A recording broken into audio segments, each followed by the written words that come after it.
We are live. Good evening, everyone. Welcome to iFocus Online, Lecture 120 and Glaucoma Session 24. And we today thank Dr. SR Krishnadas sir for sparing out his precious time to deliver a lecture on glaucomas associated with ocular surgery. And I would like to request Vanita ma'am to please introduce Krishnadas sir. Thank you very much, Rolika. As you know, and we all know, he needs no introduction, but I always take great pleasure in introducing the stalwarts in glaucoma in our country to budding ophthalmologists. So, Dr. Krishnadas has been part of the Aravind Eye Care system for the last 25 years or so. He started as an attendant physician at the glaucoma services in Madurai. He then went on to become the head of the clinical services, and at the moment he's the chief medical officer and serves as the director of human resources department at Madurai. He has been a visiting fellow in various eye departments around the world, most notably at Wilmer and at Bascom Palmer.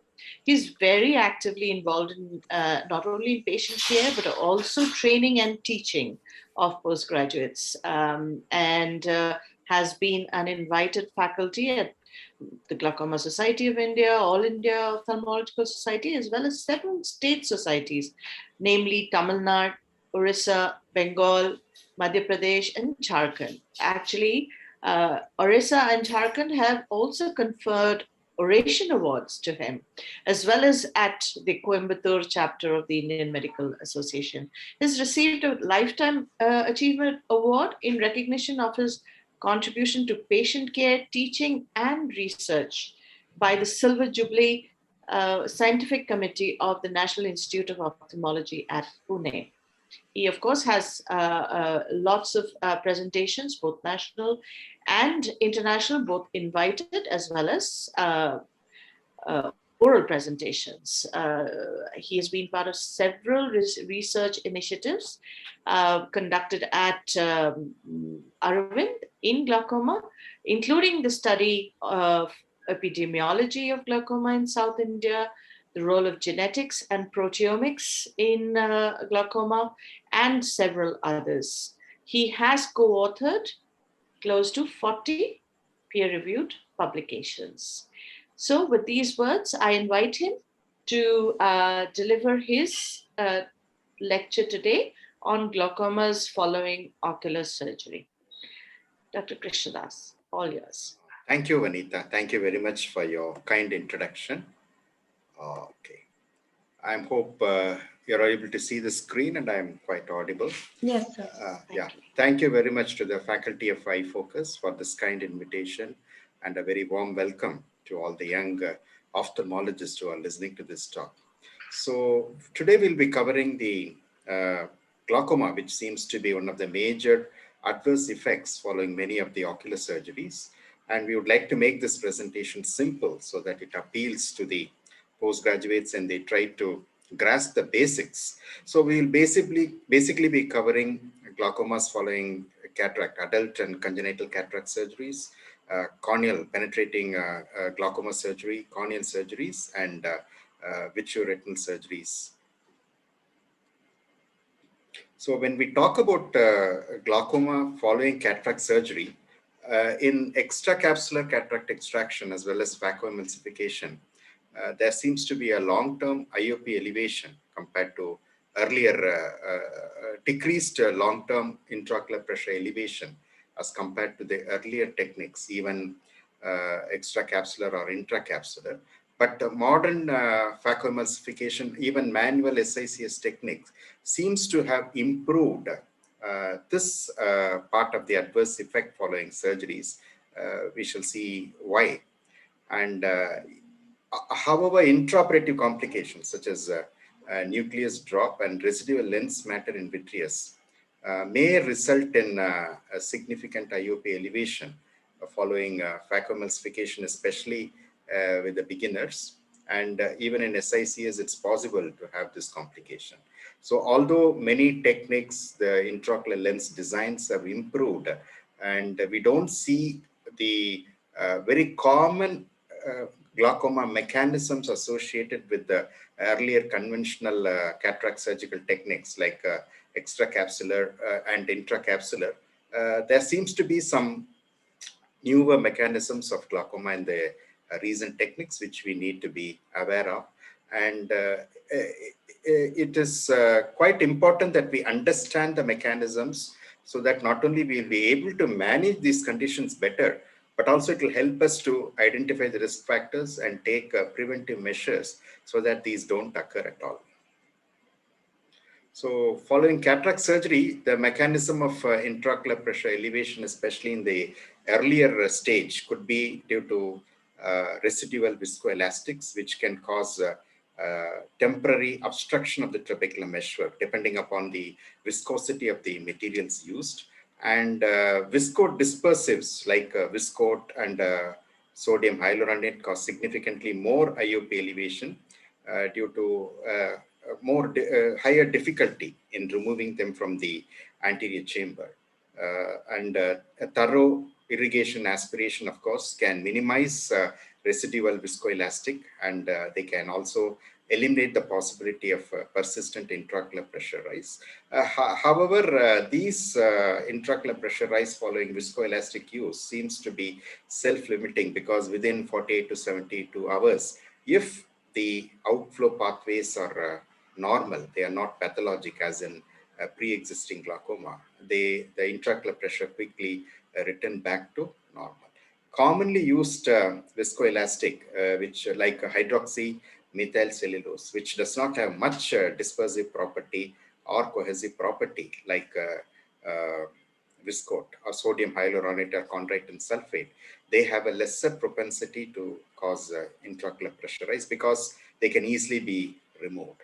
So commonly, if there are no risk factors for corneal endothelial damage, or there is no necessity to maintain the anterior chamber as with the cohesive viscoelastics, it's a very common practice to use HPMC rather than other more viscous solutions. And these are also less expensive than more dispersive viscoelastics. The mechanism of IOP elevation could be usually be inflammations associated with prolonged surgery or more tissue manipulation, hemorrhage or bleeding associated with the technique, and basically the inflammatory cells, fibrin products can cause obstruction of the trabecular meshwork. And this inflammation and secondary IOP elevation can also be aggravated with retained lens fragments in the vitreous. And of course, there is a condition called uveitis glaucoma hyphema syndrome. This was common with the earlier intraocular lens designs, especially the anterior chamber lenses, which probably are no more implanted by anybody because of the excellent improvement in the lens designs as well as in techniques.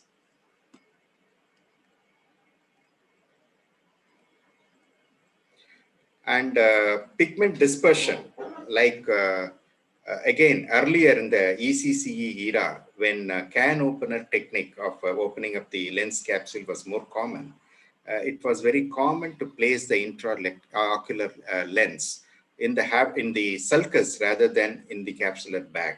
So this had a lot of propensity and risk of causing pigment dispersion because of the increased touching of the optics as well as the haptics, which can actually cause what is known as iris chafing and increased pigment dispersion. And the pigment granules can actually obstruct the trabecular meshwork, increasing the resistance to aqueous outflow. Again, with increased lens designs and the surgical techniques, now almost always we place the intraocular lens in the bag and not in the sulcus, which has actually reduced the incidence of pigment dispersion and pseudophakic pigmentary glaucoma.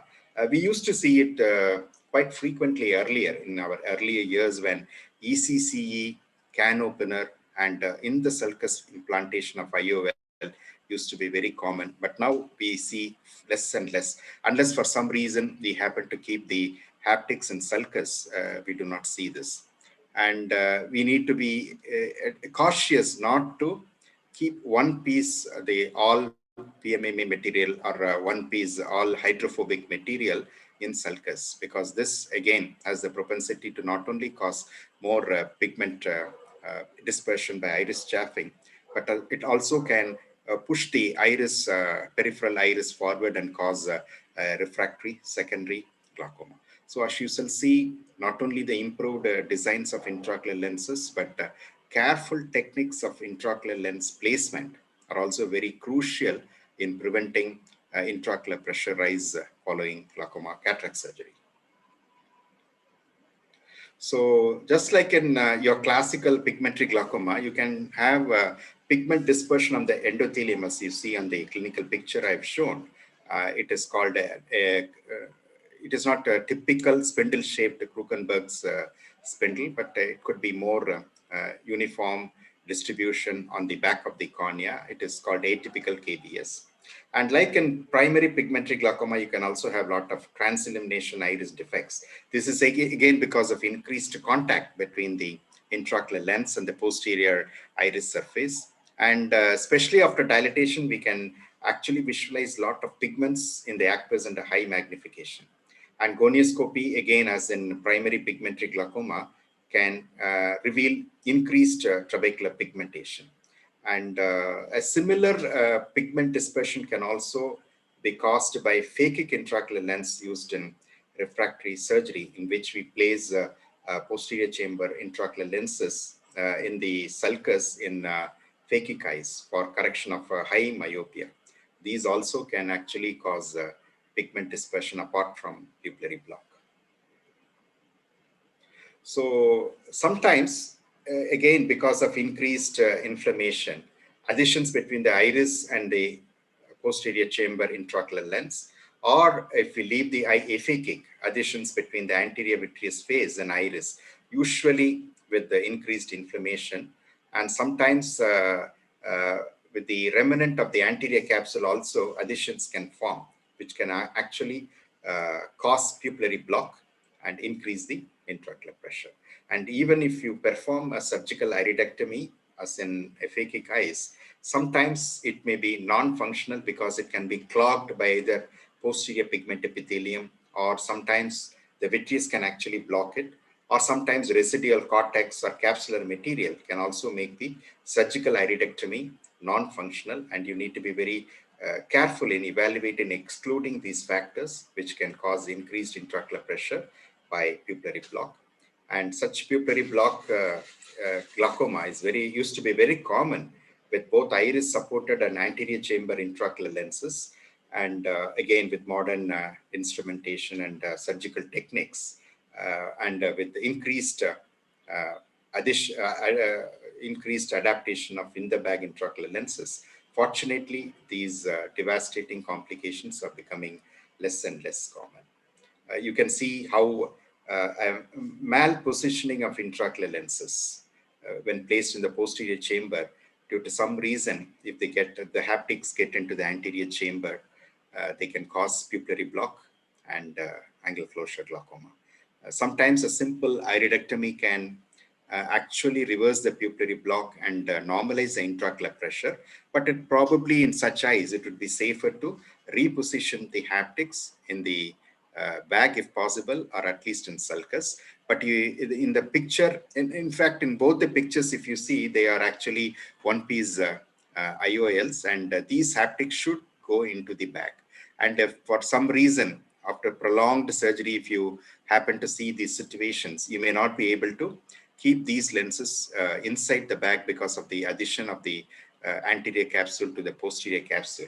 So if you're not able to reposition, redial, or rotate them into the capsular bag, probably you must be able to perform an intraocular lens exchange, and in place of these lenses, place probably a three-piece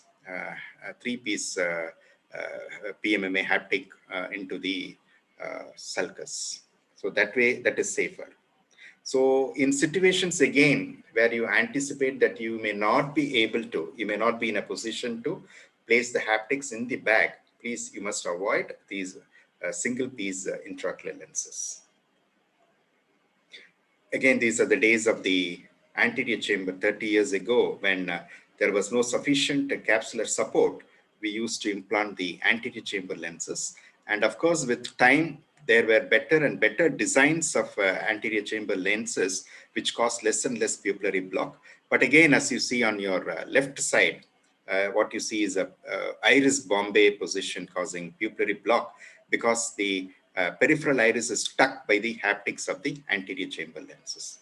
But as in the right, if large iridectomy, surgical iridectomy is performed and a good anterior vitrectomy is done, probably you may not see this situation even with a well-placed anterior chamber intraocular lenses. Again, these days, keeping an anterior chamber lenses is an anathema. We are either going for posterior sulcus supported, posterior capsule supported, iris fixated lens, or even scleral fixated lens, in which these techniques, glaucoma is much far less common, although a few other complications can happen. Glaucoma is definitely not a very frequent complication of iris supported iris or scleral fixated lenses. So when there is no capsular support, you must opt for one of these modern techniques like iris fixation or iris claw lenses. Again, a heavily tilted lens, which can malpositioned lens, which can cause pupillary block. You can see there was an attempt to do iridectomy superiorly, but it is lamellar. So it will definitely cause pupillary block and secondary angle closure. On to your right, in spite of patent iridectomy, because of increased inflammation, you're having peripheral adhesions because of exudation of fibrin material, which can cause a peripheral anterior synechial non-pupillary block type of secondary angle closure glaucoma. So another type of condition which you can, again, not very common these days, but when we were younger ophthalmologists like you and postgraduates, many of the faculty here would have seen this in the extracapsular era, which is called as epithelial and fibrous ingrowth, which means through the wound, surgical wound, it can even result from penetrating trauma. But since we are talking about surgeries, epithelial or fibrous tissue ingrowth through the surgical wound can actually cover the endothelium, anterior surface of the iris, and the entire anterior chamber angle covering the trabecular meshwork. So physical obstruction of the trabecular meshwork by this membrane, or by contraction of this membrane, there will be a huge significant peripheral anterior synechiae, which can actually cause very recalcitrant secondary angle closure glaucoma, which is very difficult to treat and manage. These used to be very common with large incision cataract surgeries, the ECCE era, where some of the conjunctival epithelium can get incarcerated in the wound. And very uncommonly, wound leaks used to be a major risk factor in cause of fibrous and epithelial ingrowth. And of course, as I had mentioned earlier, with the newer phacoemulsification, micro-incision cataract surgeries, fortunately, again, with clear corneal incisions, fortunately, these complications are declining, but at least there is one report which says there was epithelial ingrowth following clear corneal incision phaco. Very rare. I have not seen one, but there is a report. So we need to be extremely cautious, even in the modern cataract surgical era, to prevent these complications. Technique-wise, you need to be very careful about wound construction and wound closure. These are some of the examples of glaucoma associated with fibrovascular ingrowth and secondary angle closure glaucoma. As far as management is concerned, I had mentioned that they are very refractory to management. Earlier, surgeons used to do wide surgical excision with very wide iridectomy, anterior vitrectomy, which used to be a very limited benefit. Recently, probably glaucoma drainage devices with a very long tube in the anterior chamber, or the glaucoma drainage tubes kept in the vitreous cavity or in sulcus may be of some benefit. We need to remember that this membrane can even grow over the tube, although it's a very biosafe device, a biosafe material. It can grow over the tubes, so it should not be very short. And if that is not possible, or visual potential is not good, one can always do cyclophotocoagulation by laser to control intraocular pressure and prevent at least a painful eye, if not, if useful visual function cannot be restored. Again, fortunately, these situations are quite rare these days, almost unseen. Now, coming to aqueous misdirection or ciliary block glaucoma, you have high intraocular pressures with shallow anterior chamber following any incisional surgery like cataract, any cataract surgeries, including phacoemulsification. We do see, although again rare, with small incision phacoemulsification surgeries.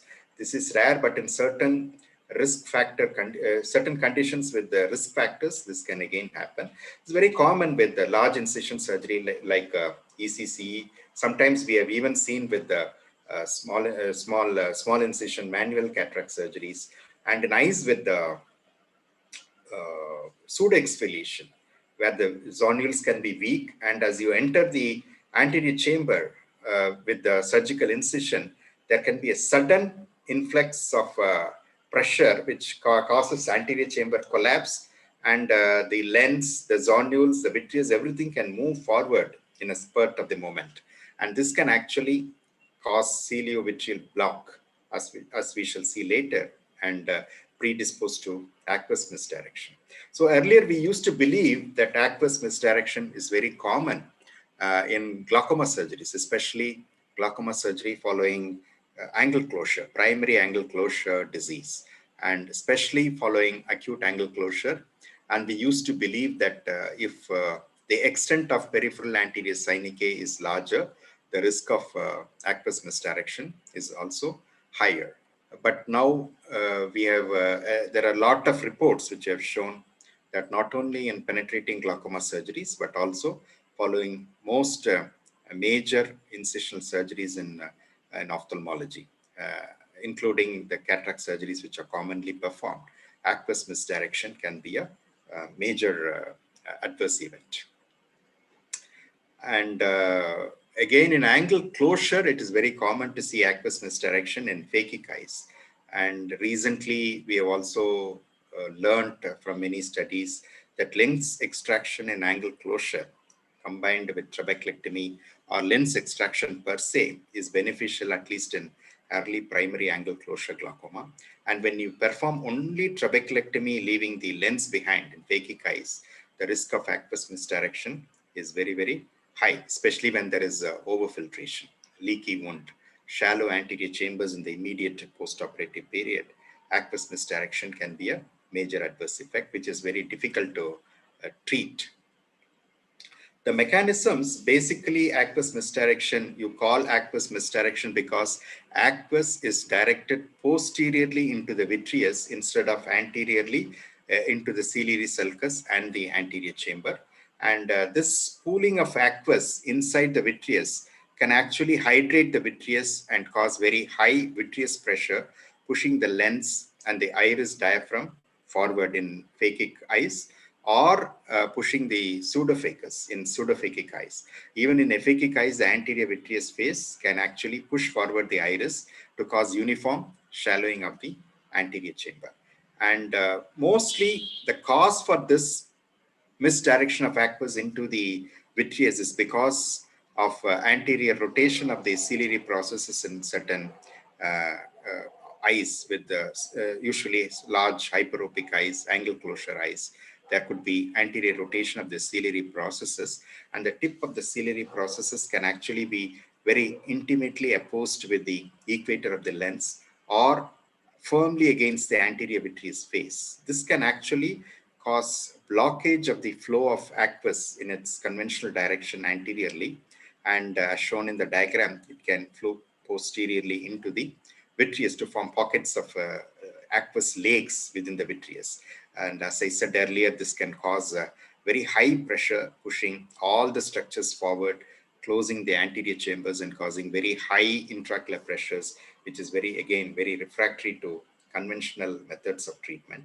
And the problem with the vitreous conductivity is that once aqueous goes inside the vitreous cavity, it is unidirectional, like a valve mechanism. It can go only in one direction. It cannot come in the opposite direction. It cannot exit outside the vitreous. That is why it goes on getting hydrated and the intraocular pressure builds up.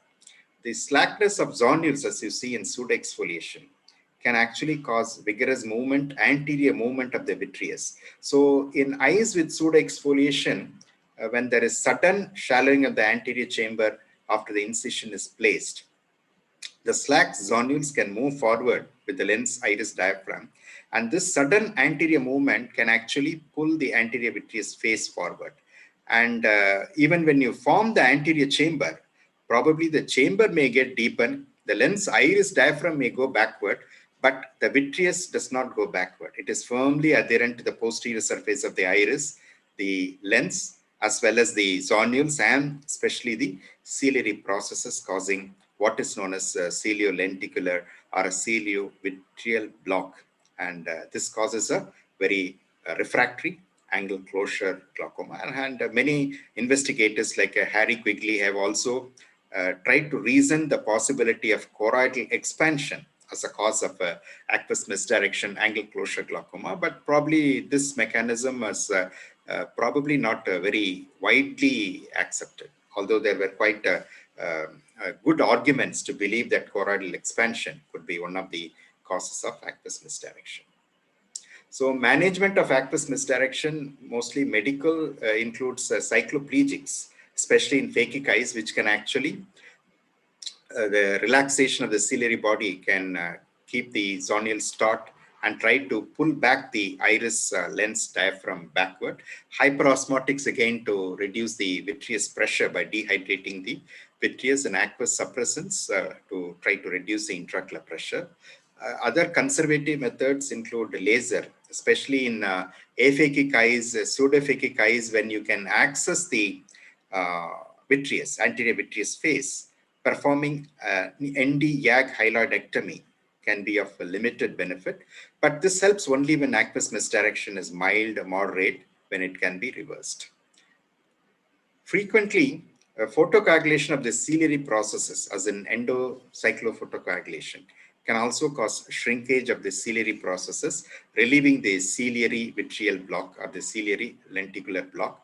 When in aphakic eyes or in eyes with large iridectomy, if you can visualize the ciliary processes, you can try argon laser to photocoagulate and shrink the ciliary processes. If one has access to endocyclophotocoagulation, again, this can be tried. And of course, if these conservative methods fail and the visual potential is not too good, diode laser or micropulse laser cyclophotocoagulation can be tried. But most definitive method is surgical, in which you perform a pars plana vitrectomy as early as possible before peripheral anterior synechiae form. Pars plana vitrectomy and reconstruction or reformation of the anterior chamber as early as possible. And if possible, also do an iridozonulectomy, where you excise portion of the peripheral iris and the zonules, so that the anterior chamber and the vitreous chamber communicate directly to become unicameral. This combined with the complete vitrectomy, you need to do a complete vitrectomy. You should not leave any residual vitreous, which can actually cause recurrence of aqueous misdirection. So complete pars plana vitrectomy, if possible, associated with iridozonulectomy and complete hyaloidectomy, can actually reverse aqueous misdirection completely if interfered early. So because earlier our experience with medical and laser treatment was not very satisfactory or could reverse aqueous misdirection, we now consider surgical pars plana vitrectomy as the first treatment of choice. So for postgraduates, when you want to answer a question to an examiner, you should always start with the conservative measures, say medical, say laser, and then you should say surgery. But practically speaking, surgical method is the most preferred method to reverse aqueous misdirection. So another entity you see in children is glaucoma following congenital cataract surgery. And earlier, again, when we go back to our post-graduation days, the most common surgical technique for congenital cataract used to be needling and aspiration, or an extracapsular technique, where inflammation associated with the residual cortex capsule, or sometimes if there was vitreous loss, could actually cause a lot of inflammation, pupillary block, or secondary angle closure due to inflammation without pupillary block. These used to be the very common causes of glaucoma following congenital cataract surgery. Now, these days, again, as for adult cataract surgery, the techniques have improved. We do good vitrectomy, good posterior capsulectomy. We can even use phaco probe or automated irrigation probe to completely aspirate the cortex so there is no residual cortex. We don't even do iridectomy these days, even in congenital cataracts. But despite so much of improvement in technique and instrumentation, the mechanism of glaucoma seems to be different in the present day glaucoma following congenital cataract surgery. Because with the absence of lens, even if you are implanting an intraocular lens, with the absence of the crystalline lens, there is somehow, for some reason, there is poor development or arrest in the development of the trabecular outflow pathways in these children, which actually causes secondary open angle glaucoma due to trabecular outflow obstruction and dysfunction. So, following congenital cataract surgery, if you follow these children long enough, for as long as 30 or 40 years, almost 80 to 90% of the even 100% of them are at risk of developing glaucoma. So these children need to be followed up very, very carefully. And very early intervention for cataract seems to be a major risk factor for the reason I have mentioned, the absence of lens. In addition, aphakia, if you leave the eye aphakic rather than placing a posterior chamber lens, again, it seems to be another risk factor. Aphakic eye rather than pseudophakic eyes seem to be an additional risk factor. And microcornea is again a major risk factor for glaucoma following congenital cataract surgery, probably because such anterior segment dysgenesis or abnormalities, developmental abnormalities like microcornea are also associated with the trabecular outflow pathway abnormalities. Initially, we try to treat this glaucoma medically. Many of them do respond to one or two aqueous suppressants. But when it is resistant to medical treatment and you opt for surgical management, remember that trabeculectomy can cause increased fibrosis in these young eyes. So trabeculectomy almost always fails in eyes with congenital cataract and followed by congenital glaucoma following congenital cataract surgery. And especially in aphakia, at least in pseudophakia, there is a better prospect of success with trabeculectomy. But when the eyes are aphakic, trabeculectomies fail 100%. So you must opt for primary tube implantation in these eyes when medical treatment is not adequate to control the intraocular pressure. Now, coming to glaucomas associated with the corneal surgeries like penetrating and other lamellar keratoplasties. It's known from many studies that a third of patients who undergo any type of keratoplasty, especially penetrating keratoplasty, there may be glaucoma, rise in intraocular pressure, either in the early or in the late postoperative phase. And visual loss from glaucoma associated with keratoplasty, not only glaucomatous disc and field loss, but we need to remember why it is important as glaucoma when associated with the corneal graft surgeries. It also contributes to graft failure and graft failure because of increased intraocular pressure and damage to the endothelium. So visual loss is not only from glaucoma, but is also from corneal graft failure and loss of corneal clarity. So what are the risk factors associated with the intraocular pressure rise associated with the penetrating keratoplasty? One is pre-existing glaucoma, or if the pre-operative intraocular pressures are consistently in the higher range, then penetrating rather than lamellar keratoplasties cause a higher risk of intraocular pressure elevation. The lens status, if the keratoplasty procedure is associated with the anterior segment surgeries like lens extraction, then the risk of glaucoma seems to be higher. Especially if we leave the eye aphakic, the likelihood of developing glaucoma in the post-operative period is much higher. Of course, for reasons as we had discussed earlier, anterior chamber lenses are not indicated in eyes with the PKP because the endothelium is already damaged. Again, placing anterior chamber intraocular lenses, as we used to do earlier, a generation earlier, caused a higher incidence of glaucoma in these eyes. Higher age, like for any glaucoma, seems to be a risk factor. And any anterior segment procedure, including anterior vitrectomy, lens exchange procedures, lens extraction, repeat keratoplasties, second or third time keratoplasties performed for graft rejections, many of these factors seem to be at a contribute to higher chances of glaucoma following penetrating keratoplasties. Now, what are the mechanisms of increased intraocular pressure following corneal surgery? In the early stages, pre-existing glaucoma, if the trabecular outflow is already compromised, the chances of IOP rise is, of course, much higher. Then, like for cataract surgeries, inflammations, bleeding and hyphema, retained viscoelastics, pupillary block due to whatever reason, aqueous misdirection, all these factors can actually increase the risk of glaucoma following penetrating keratoplasties.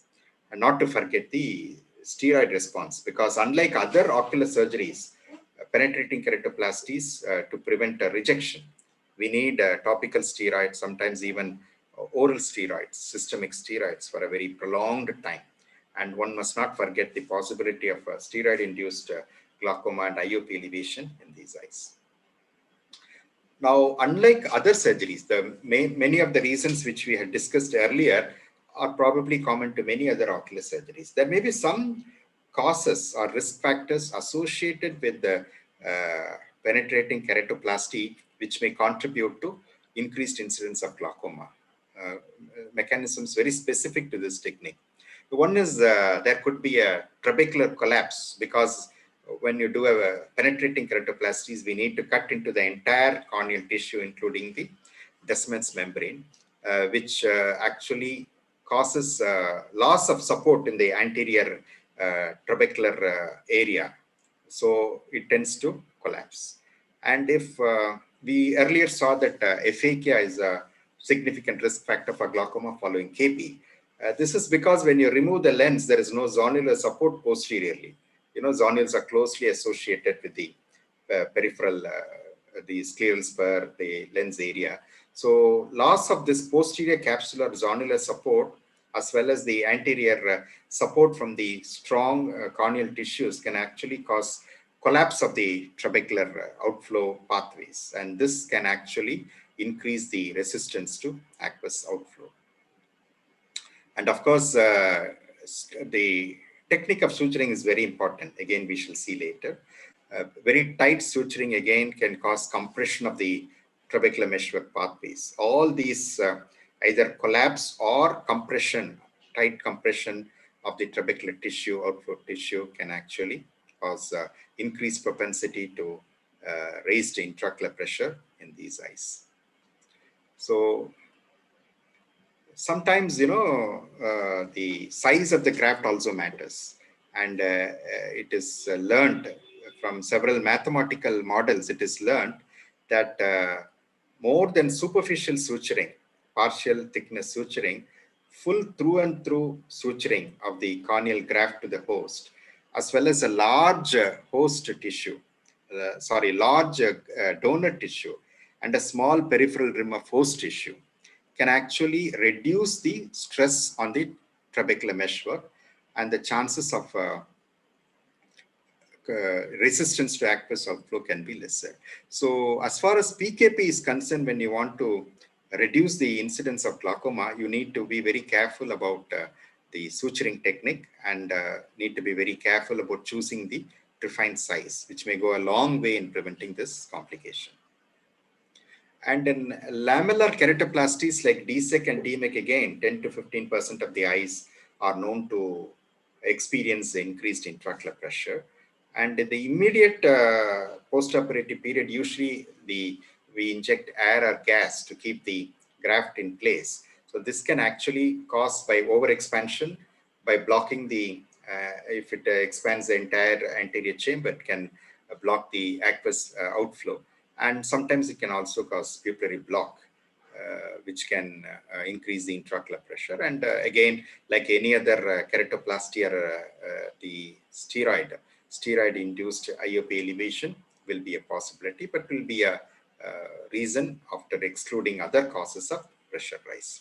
These are some of the pictures where you see air causing anterior shift of the iris, causing pupillary block.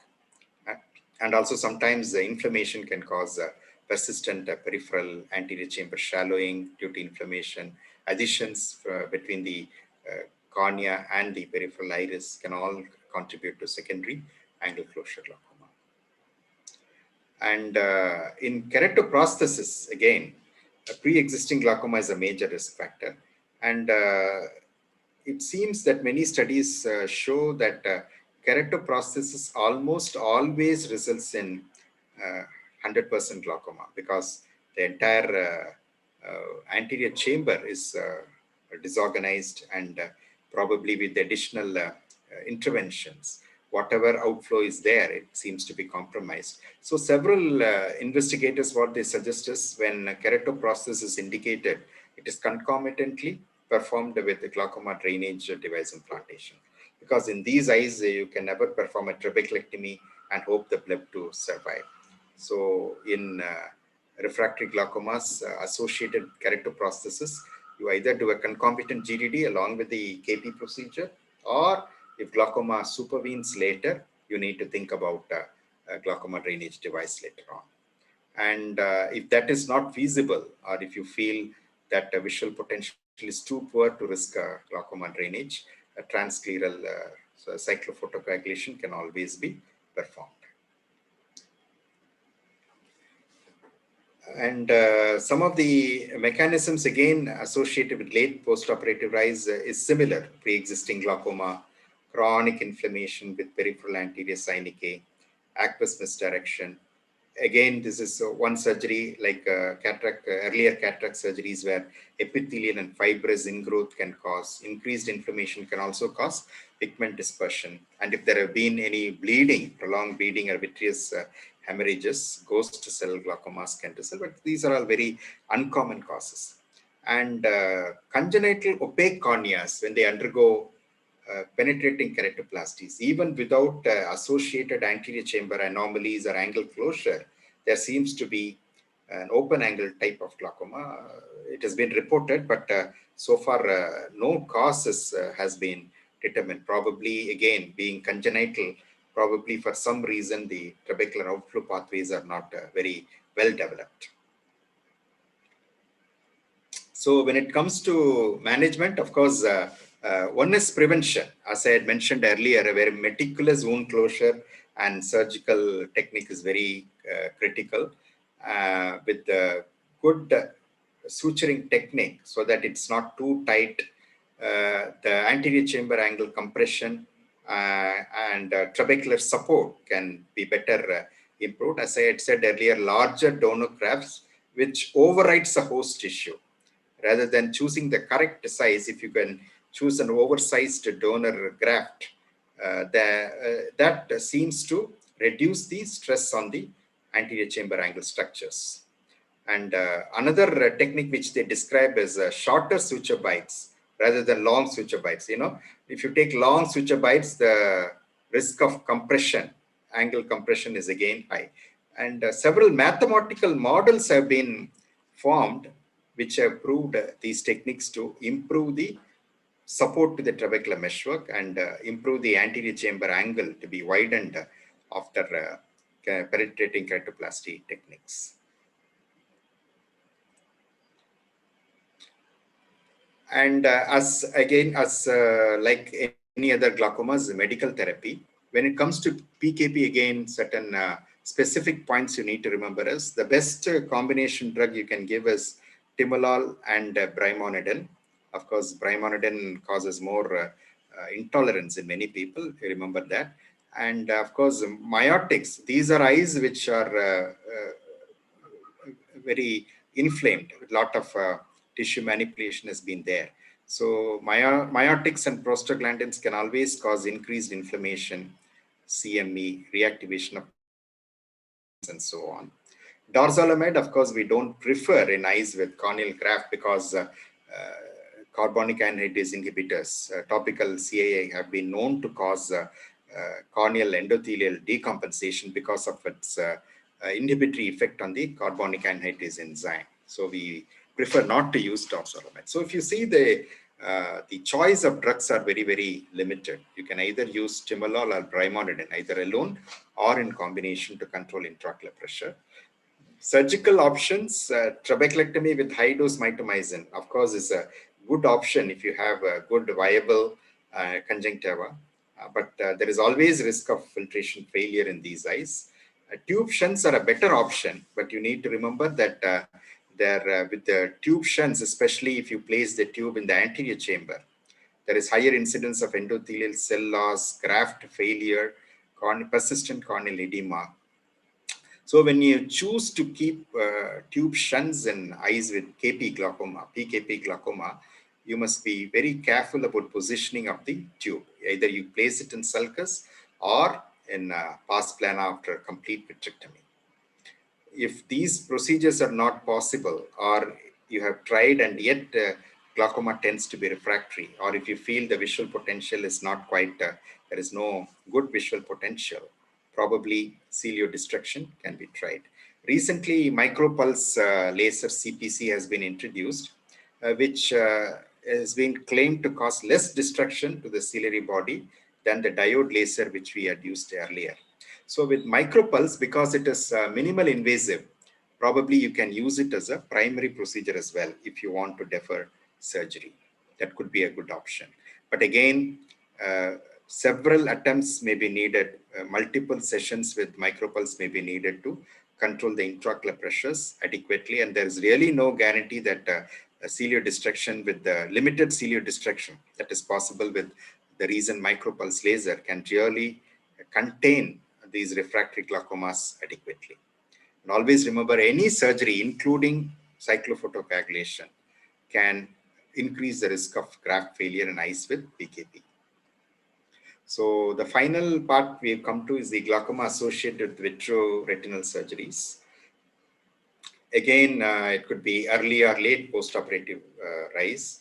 And most vitrectomy surgeries, we use air or long-acting gases like sulfur hexafluoride or perfluorocarbon liquids to cause sufficient tamponade of the retina or prevent retinal breaks.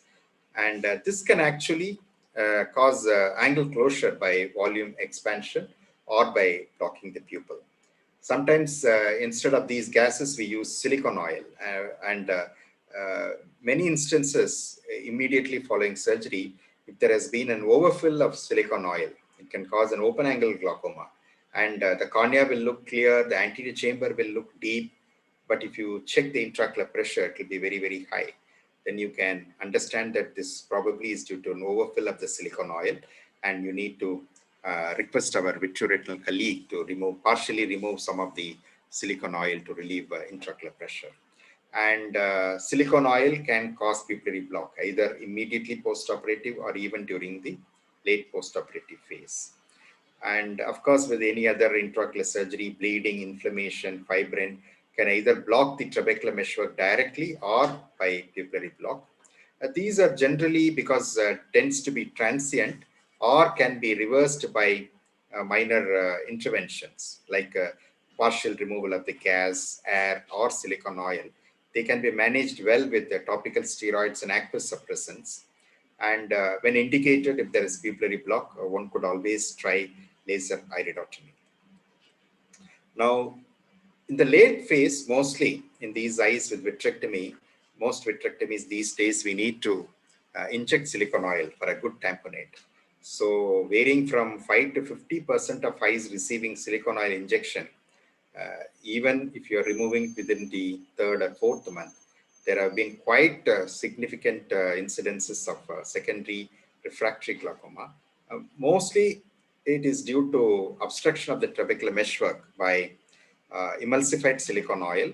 Rarely, some silicone-laden inflammatory cells can also block the trabecular meshwork, but it's commonly silicone oil emulsification. And again, pupillary block is very common, days, weeks, or months following silicone oil injection vitrectomy. Pupillary block is possible. And very rarely some low-grade inflammation without pupillary block, even if emulsification has slowed down. Some low-grade inflammation caused by not too well-purified silicone oil very rarely can cause non-pupillary block angle closure. Peripheral anterior syndicate due to peripheral iris adhesions can also cause secondary angle closure without pupillary block.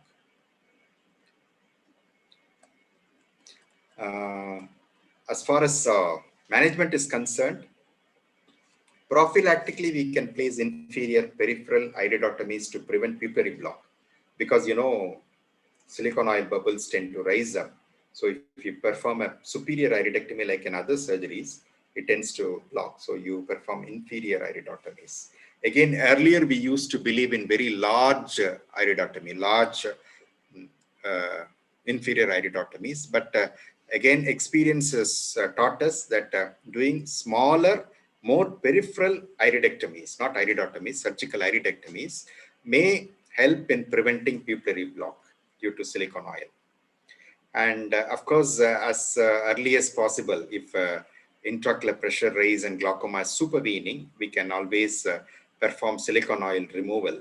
And even in cases of overfill or pupillary block in the immediate postoperative period, partially silicone oil can be removed to reverse overfill pupillary block induced intraocular pressure. And usually emulsification occurs 10 to 12 weeks later, but it's quite possible that we have seen it can occur as early as 2 or 3 weeks, in which case, if it is associated with the IOP raise, we may have to opt for silicone oil removal. Anyway, after 3 months, silicone oil removal is routinely removed. Otherwise, we have seen people coming with 1 year, 2 years later, if they have not come for silicone oil removal. So close follow-up of these patients are very important if you want to prevent refractory glaucoma. Glaucoma secondary to silicone oil can be one of the most refractory, and even trabeculectomies almost always fail. So we don't perform trabeculectomy as a primary procedure. Tubes can be performed. Primary tubes can be performed in these eyes. But again, you need to modify the technique. Tubes need to be as posteriorly as possible on the iris and far longer. It should be very long, almost reaching the pupillary margin, so that when small silicone oil bubbles raise, the residual silicone oil bubbles raise, it doesn't block the pupil, it just raises beyond the pupil into the peripheral angle. So you should always keep the tube longer. And when associated, as always is common, no? When you remove the silicone oil, emulsified silicone oil, you can always place the tube into the vitreous cavity, which is much safer. But again, emulsified silicone oil is very, very difficult to remove completely, vitreoretinal surgeons say. And we see that with almost multiple attempts to remove the silicone oil, still you can have some residual silicone oil causing very refractory glaucomas. And if glaucoma is refractory to such measures as tube implants, one has to resort to laser cyclophotocoagulation. These are some of the eyes with silicone oil. To your left is, you can see they have silicone oil in the superior angle and severe pupillary block glaucoma. And this is prolonged silicone oil emulsification causing what is known as a hyperoleon. You can see an inferior iridectomy. This has prevented pupillary block, but because of significant emulsification, you get a secondary open angle glaucoma, which will respond only to silicone oil removal plus medications, or it has been, if it has been sufficiently prolonged to cause significant disc damage, one need to combine it with tube implants. This is an example of a large silicon oil bubble in the anterior chamber. And to your right, you can see very chronic glaucoma with the pullous corneal edema, and a very large hyperoleon, inverse hypopion covering the pupil. You don't see it all. These are all neglected patients who have not reported for silicon oil removal, and for some reason they come months or years later with such pictures. One should remember iatrogenic open-angle glaucoma following vitrectomy, which has been recently reported in the past 2-3 years. So even without any predisposing cause like inflammation, bleeding, pupillary block, silicone oil emulsification, or anything, many eyes undergoing vitrectomy can present later, months or years later, with the open-angle glaucoma type. Even those eyes without pre-existing open-angle glaucoma can present with open-angle type of glaucoma. This has been, the reason has been attributed to oxygen radicals, toxicity due to oxygen radicals, which easily dissipate after vitrectomy from the posterior segment to the trabecular meshwork. And this condition is aggravated if associated with lens extraction. So this oxygen-free radicals can actually damage the trabecular meshwork cells and cause a chronic open-angle glaucoma. And following scleral buckling, usually if it is very tight, vortex vein occlusion obstruction by the encircling band or a tight buckle can cause choroidal congestion, anterior rotation of the ciliary body, and you can get a non-pupillary block type of angle closure glaucoma. Sometimes it's very, very transient. We don't see it, but you must know that this could be a cause. Both choroidal congestion, anterior shift in the ciliary body can obstruct the, can actually push the iris lens forward and cause a secondary angle closure type of glaucoma. It's self-limited, but can easily also be reversed by aqueous suppressants and cycloplegics. Now, extensive retinal photocoagulation can also cause intraocular pressure elevation. Again, the mechanism is much similar to what caused by a tight buckle. Extensive photocoagulation in a single sitting can actually cause ciliary body swelling, choroidal effusion, which results in non-pupillary block, push type of secondary angle closure. Again, this is very self-limited. You can always treat it with cycloplegics, topical steroids, and aqueous suppressants. The last is the, intravitreal injections have come here to stay. Mostly problems due to macular edema, AMD. We are now able to reverse visual loss in many of these eyes thanks to anti-VEGF substances. But repeated anti-VEGF injections can actually, are actually reported to cause elevated intraocular pressure.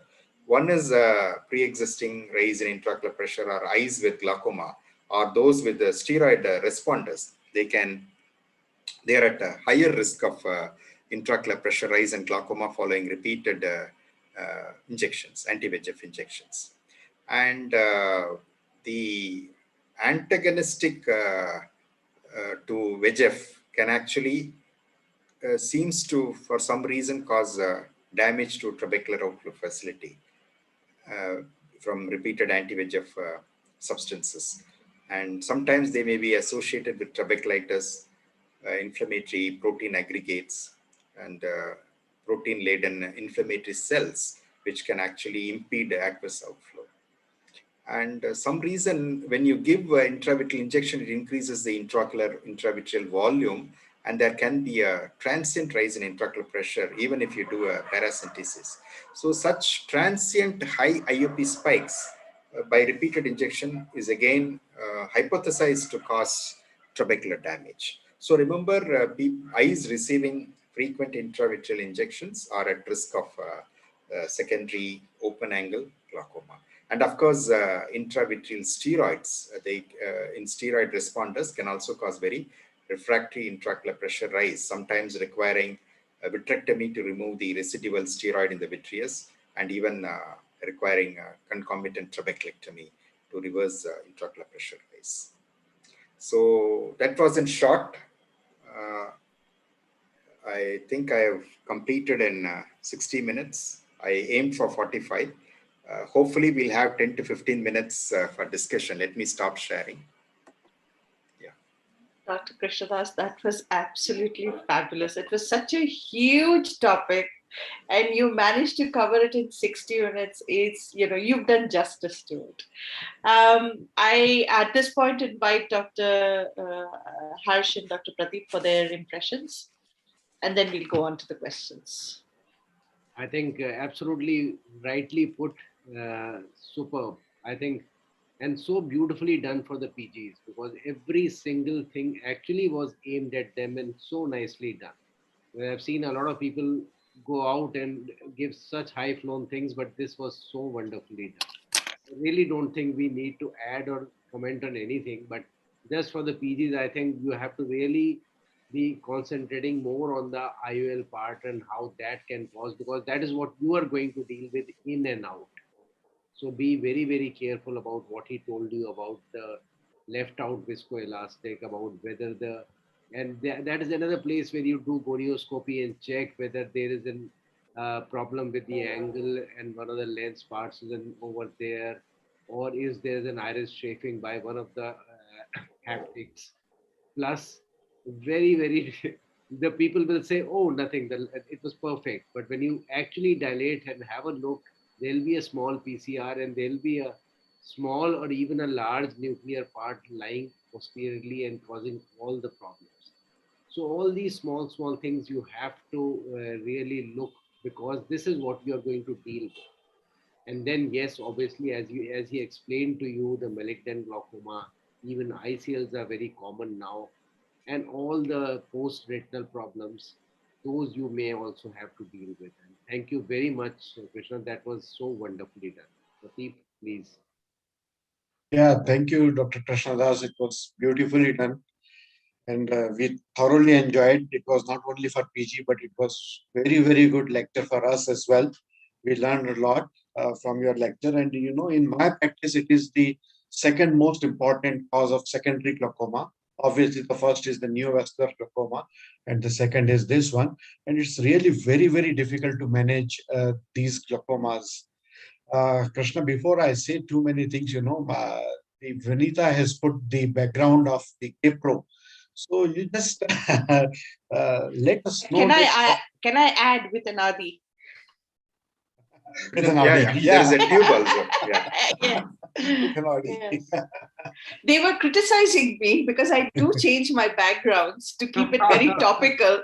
Today I did not. I just had my glaucomatous disc, so they were very disappointed. So while listening to you, I got the inspiration that I should find something with Adi. That's nice. Very wonderful. Nice. So you did cover K-Pro, Krishna, in your talk. But how do you diagnose glaucoma in these patients? And if you have diagnosed, then how do you manage? How do you see the progression? How do you assess progression? And whether the topical drugs are effective in these patients? Very difficult question you're asking. Very, very difficult. Because with the K-Pro, I don't even know what instrument will measure the intraocular pressure correctly. And I have learned, mostly it is by, again, tactile, which is Digital. yes, digital, which is very, very inaccurate. And of course, if some media is clear, if you're fortunate enough, probably you'll be able to view the optic disc. Otherwise, it is not possible. But most studies say glaucoma is 100% following keratoprosthesis. And only way is by aqueous suppressants. And many corneal surgeons, they recommend concomitant tube implants. I have very limited experience with KP because our center does not do many KPs. LVP does a lot, and probably Vanita, you must have. I've done a few, yeah. Yeah. But as you said, very, very difficult. And if you're fortunate, as we were in this case, if you can see the fundus and you can keep doing serial visual fields, even if it's just central 10-2, you sort of can pick up. This was a very unfortunate lady. She seemed to have a very loving husband who always accompanied her. But she came from Bengal, and one day she took me into confidence and she said, he threw acid on my face. It was really tragic. But at the face of it, he seemed very, very caring, very loving, always accompanying her, always, questioning what to do next. How can we, manage her situation? I don't know. Things obviously are never at what you take at face value. Okay, can we move on to the questions? There's a question which is asking if there is glaucoma following congenital cataract surgery and pressure is not controlled with aqueous suppressants, then would you give PG analogs? Okay, my response is I don't hesitate to give a PG analog, especially when I want to delay or defer surgery. Although in eyes with congenital glaucomas where the angle is malformed, it's poorly developed, prostaglandins may not have a role. In these, we don't have enough evidence either to support the role of PG. We also don't have evidence to say that they don't work. So I have tried PG, but sometimes they haven't worked. There are some children who are on long-term prostaglandins, and I don't know if the disease is self-limited or the prostaglandins are helping. But as far as I feel, there is no contraindication to use prostaglandins in these children, and you could always try it if it helps. What about the panel? What do they feel? Yeah, I think that is quite right. One can always try that, obviously, after beta blockers and CAIs, which are best for this thing. Children, we can definitely go ahead and use prostaglandins if they work very well. And is there any study on or even the reports of use of these ROCK inhibitors in kids? I don't think so. Even prostaglandins, there is only one study of use in children. ROCK inhibitors, I'm not sure. I've not come across. And I think the reason the question was asked, sorry to interrupt, is because these, quite a few of them are still aphakic, may not be pseudophakic, and whether you would give a prostaglandin analog in such a case where access to the posterior segment is so easy. I think that's the reason the question was asked. Yes. Again, the response is there's no harm in giving. If there is, if you do see CME, you can always withdraw it and it's reversible. Yeah. Right. And the second one here is that, is there an indication for cycloablation in eyes with good visual potential? I actually like this question very much. Your favorite. What do you say? I say if you do it in a titrated fashion, yes, why not? You should not go overboard. You should possibly leave 1 or 2 quadrants untreated. You should be you should be overcautious and undertreat. Quite often I have resorted to it. Okay. My response is, if there is no option of doing an incision surgery, then there is no harm in trying primary cyclophotocoagulation.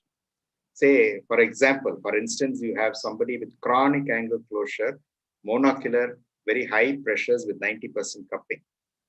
I wouldn't risk doing a trabeculectomy or tube in these eyes, especially in chronic angle closure.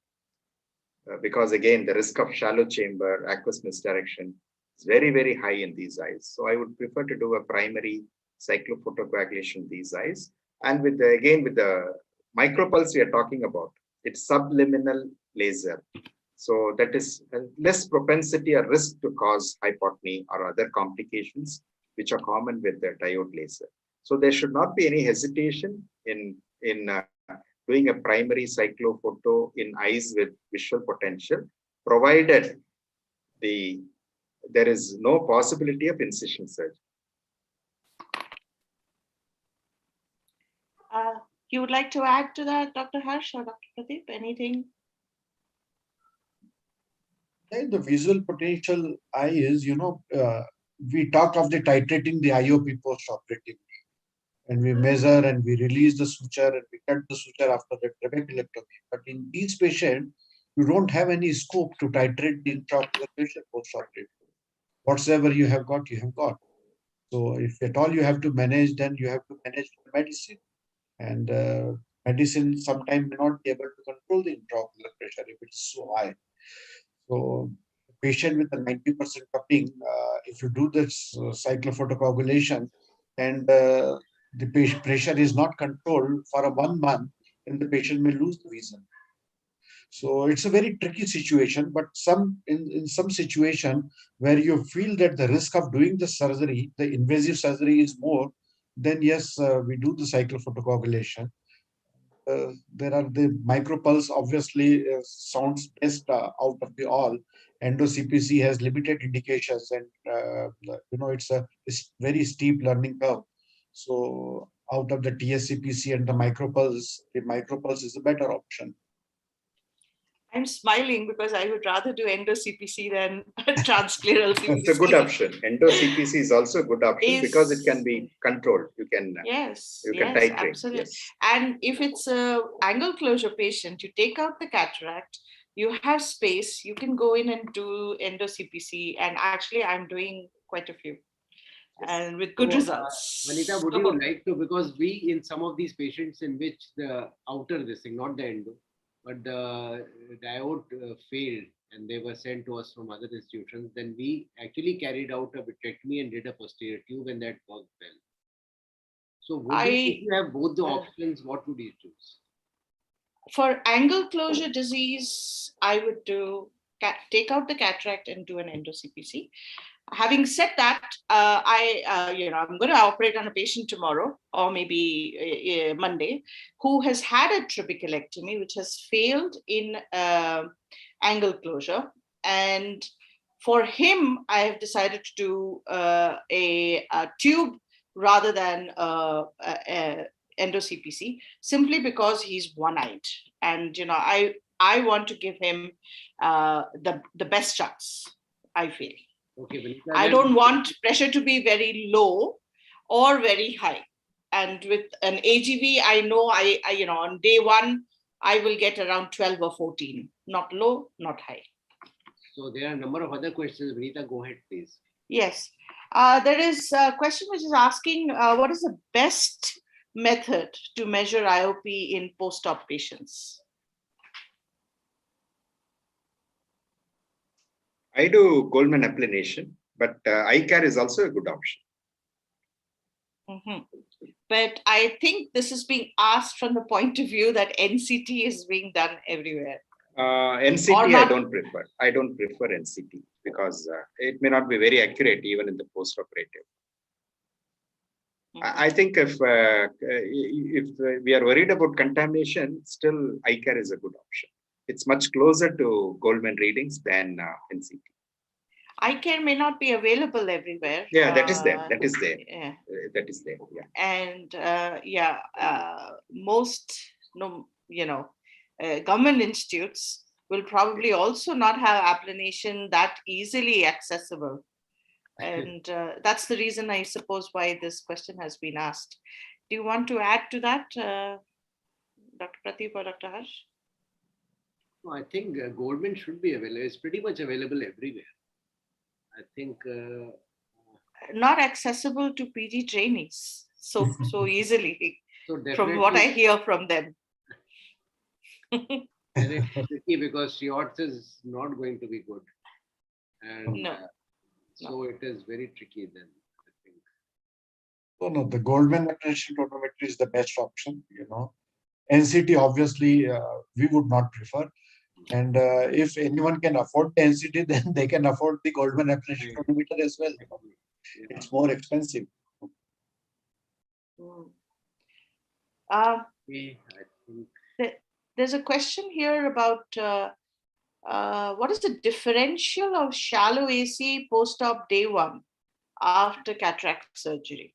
I think this is not in the realm of... Not relevant here, actually. I think because we are running out of time. We are talking about cataract surgery. I think we are running out of time. So if you have even more pertinent questions, that will be interesting. No, there aren't any more questions. This is the last one. So Krishna, can you? Yeah. Shallow AC depends on what technique of surgery we have done, but the first and foremost I would like to exclude is wound leak. Yeah. I think that's the first. Wound leak is probably the predominant cause, and if shallow chamber associated with the normal or higher pressures with the diffuse shallowing, one should think about aqueous misdirection.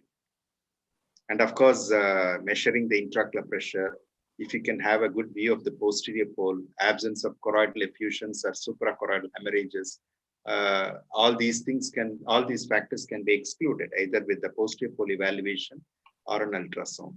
So the choice will be between wound leak with low IOP shallow chamber, aqueous misdirection associated with normal IOP or higher intraocular pressure. These two things need to be excluded. So really what is very important is that if you have a shallow AC, you have to have the IOP and checking of the wound. Yes. Very, very important. That holds true for TRAPS also. TRAPS also. Not just for cataracts. Exactly. Not just for cataracts. Right. I think we can wrap up this session. We are in good time, not too bad. Team CFS thanks you profusely, Dr. Krishnadas. You have done a stellar job today. Thank you, CFS. We are very grateful for your time and your effort in preparing this talk. Thank you so much. Good night. Congratulations, CFS. Thank you, sir. Thank you. Good night. Thank you, Rolika, and the support team. I don't know who is the support team. Thank you very much. Okay. Next week, Wednesday, now we will start on management, and it will be medical management first. Okay. Good.